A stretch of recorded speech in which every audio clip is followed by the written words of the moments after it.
Why do white people hate inclusion so much in the US? Are they just inherently and forever racist? In the U.S., resistance to inclusion and diversity, equity, and inclusion initiatives is a complex issue that researchers attribute to psychological, social, and economic factors rather than a single inherent trait.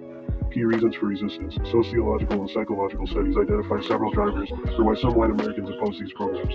Zero-sum thinking. Many perceive progress for marginalized groups as an automatic loss for themselves.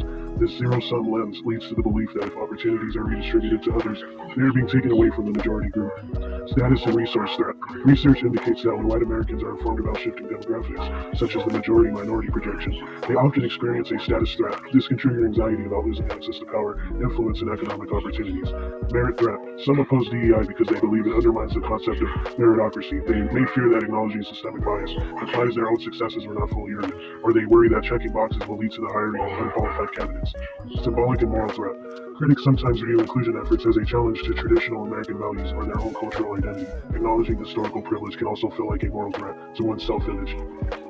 Is it inherently and forever racist? Sociologists distinguish between overt racial hatred and these more complex psychological reactions.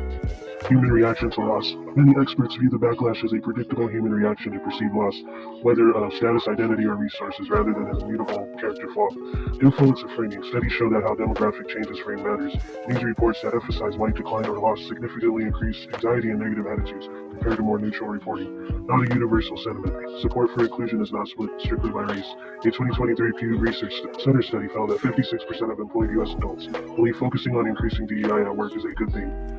Resistance often stems from a fear that the playing field isn't being leveled, but rather titled or tilted against them.